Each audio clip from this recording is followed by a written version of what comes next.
Hi everyone, today I've got a fun video for you. I'm going to share with you the 5 biggest lessons that I've learned while shopping for luxury over the years. This is actually a tag series. I believe the original tag was created by The Closet by Connor, and I was tagged to jump in on this by Winnie B. LV and Whitting Chic. So thank you to those two ladies for tagging me. Let's get started. The very first lesson that I've learned is that if it's not comfortable, it is not luxury. Think about it. Imagine being asked, would you like to upgrade to first class seats? It might be a little less comfortable. It might be a bit more cramped. Would you do that? How about, would you like to pay a little extra to reserve the VIP seating, except you'll be a little farther from the view and it'll be a little bit more crowded? Would you do that? So why then, when it comes to purchasing luxury items, would we tolerate discomfort, whether it comes to clothes or shoes or anything? So this is one of my favorite coats, and it's from Mara. It's my favorite brand for coats, and you can just see how beautiful the material and the quality is here. It's 75% alpaca, 25% virgin wool. I have several other Mara coats and they're all just such nice quality. So I've learned that with coats and clothing like this too. This is a very simple striped jumper from Sezane, which you guys know is one of my favorite Parisian brands these days. I was looking for a striped top, very simple. I wanted it to be kind of a medium to heavy weight so I could wear it in the fall and winter, and I wanted it to be made to last. This is 100% organic cotton. I love the design. It's got the stripes starting from about a quarter way down. It's got the little button detail. It's just really nice. It feels good. It keeps me warm, but it's breathable. And so that's what I'm talking about. I'm not doing any itchy fabrics. I'm not doing any fabrics that shed. I'm not doing any fabrics that fall apart after one wash. I'm also not doing uncomfortable shoes. I've said this in the past. I will never ever take in shoes that require break-in periods, especially because I live in New York City and I walk a lot. I don't really have time to break in my shoes. I can't deal with blisters. I don't want to deal with shoes that just don't work immediately. For example, the Hermes Oran sandals, I have tried them on so many times. I've tried them on with the heel, without the heel, one with the straps, various different colors and sizes, different leathers. I have really tried, because there's so much hype around these sandals. But the reality is, at least for me, they are super, super uncomfortable. And if they're uncomfortable in the boutique where it's all nicely carpeted, it's going to be probably 10 times more uncomfortable when I walk around the streets in the concrete jungle of New York City. And although I know that many people swear by these sandals and say that they're really comfortable, actually, when you really, really look into it, there are so many people who talk about how they're very uncomfortable and how they cause blisters and they require a decent break-in period. YouTubers talk about it. I have friends who talk about it, and I would say, are they comfortable for your feet? And they would say no, but they're just so cute. So it's almost like a compromise that's being made for these sandals, and I'm not willing to do that. Lesson number 2, it is perfectly okay to be picky. In fact, it's a good thing to be picky when it comes to luxury shopping. So this is an example. I have to tell you, this is my vintage Chanel classic flap in the medium size, black lambskin, over 20 years old, made in France. The reason why I have this bag is because I was not satisfied with what I could find in the Chanel boutiques. If you've been watching my channel for a long time, you know that in the beginning I uploaded some videos talking about the Chanel classic flaps that I purchased from the boutique. The first time there was a popped stitch, the second time there was bubbled lining, and I'm not talking about subtle bubbled lining. I'm talking about very severely bubbled on the bottom here as well as along the sides, meaning there's air pockets trapped between the two leather linings, and I was not satisfied.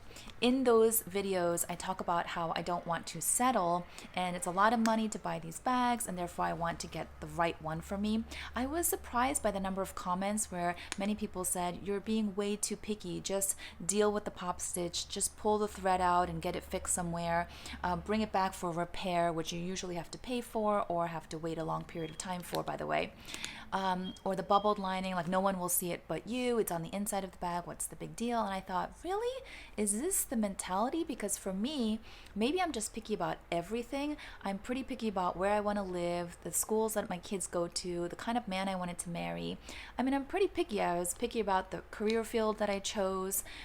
I feel like you've got one life to live. Why not be picky, especially about the important stuff, but then also about the frivolous stuff like luxury shopping. It's meant to be fun, and if you buy something and it doesn't feel good because you're not pleased with the quality or the service that you got, then why settle? So that's what led me to search on the pre-loved secondhand market. It was my determination to find a medium classic flap that was well made. I'm not looking for a perfect bag. There may be no perfect thing out there, but perfect to me in my eyes. And so I found this vintage gem and I was very pleased. So that is how I actually fell in love with shopping pre-loved and vintage. So I would say be picky, develop an eye for quality, be discerning, and don't feel pressured to settle. All right, lesson number 3. Do not shop for a life you don't have. Let me explain. Here I've got a box of Manolo Blahnik shoes. I've got about maybe 3 or 4 different pairs of Manolo Blahniks, and this one was a mistake. Probably the only pair of shoes that I've never worn ever in my entire closet. So these beauties right here, take these out.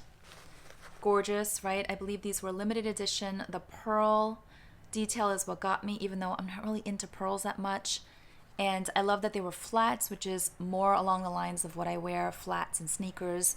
So I thought I could work these, right? Sort of. I mean, they're lace and they've got pearl and they're satin. I don't know what I was thinking, but I thought, yeah, because they're flats, I can wear these. To where and when, I don't know. I've had these now for probably a couple years and I've never worn them because I bought these not with me and my life in mind, but some fantasy life, some make-believe life, some one day kind of life. And the one day hasn't come yet, so I will force myself to probably wear these at some point this year just because I know I have them sitting in my closet doing nothing, which is a waste, or I will let them go. You guys know I'm pretty brutal. I will decide one way or the other. I don't like to just have things sitting for too long, and these, like I said, are the only pair of shoes that I own that I've never ever worn. Look how clean they are. So don't buy those luxury items that you simply think look beautiful, but you have to convince yourself to figure out when you're actually going to make use of them, because that probably means you don't have enough occasions to actually make use, like these. So that's lesson number 3 that I learned. You shop for your life, your lifestyle, not for some fantasy. All right, next, lesson number 4 is use it or lose it. That's what I'm calling it. So what I mean is when it comes to luxury items, we've already spent probably a lot of money, but also a lot of time and energy choosing, researching the item, going and actually picking it out. And I use my Lady Dior as an example because if you've been here for a while, you know that I have had an up and down relationship with this Lady Dior, and I have committed to wearing, carrying, using this much more as of this year. I've already started, you guys know, and so I'm happy about that because I feel that luxury that's doing nothing for you is not really luxury. It's clutter, it's a waste of mental energy, the whole like, should I let it go? Should I keep it? Should I sell it? How much should I sell it for? I've gone through that with this bag. And so that's kind of wasteful, and also the physical space of, it actually takes up space somewhere in your closet, right? And you can free up that space. I love having blank spaces, empty spaces, just for my own visual satisfaction. So if you are going to have it and it is going to be taking up space, use it or lose it. That is my philosophy now, and I'm not going to agonize over it. If an item that you bought at some point, perhaps years ago, is now stressing you out and feels like a burden, it makes you feel guilty, or it makes you feel pressured to use it, that's not a luxury. A luxury, if anything, is supposed to feel extra good, extra fun, extra comfortable, right? Extra, not weigh you down and make you feel bad. And finally, lesson number 5 is probably the most important lesson that I have learned along the way, and that is that true luxury is what money cannot buy. I've said this before in previous videos and I stand by it. True luxury, like if you really want to flex and be all bougie, true luxury is health, peace of mind, freedom of choice, freedom of time, to be able to do more of what you love. So a closet full of nice things, a closet full of luxury brands, luxury items may be great, but that's not true luxury, right? We're calling it luxury because somewhere along the way, some marketer decided to call it luxury, but it's actually just designer brand names. It's marketing, it's logos. So let's be honest with ourselves. If we want true luxury, then we have to cherish the things that we cannot buy with money. And I hope that my message has always been clear from the very start of my YouTube channel, that this is all fun and I am all for eye candy and shopping and beautiful things. We have eyes to appreciate beautiful aesthetics. We've got one life to live. Let's enjoy it. If we are drawn to handbags or beautiful soft materials or shiny jewelry or gemstones, if we are drawn to it, let's enjoy. But let's also be clear about the fact that those things do not make a luxury life. Let me know what lessons you have learned along your luxury shopping journey in the comments down below. I'd love to see. Hope you enjoyed this video. If you did, please give it a thumbs up. By the way, this nail is butchered. My husband and I took our kids bowling yesterday, and whenever we go bowling, I break at least one nail, and that is what happened. But otherwise, I hope you enjoyed the video. Please give it a thumbs up, and I'll see you all next time. Bye-bye.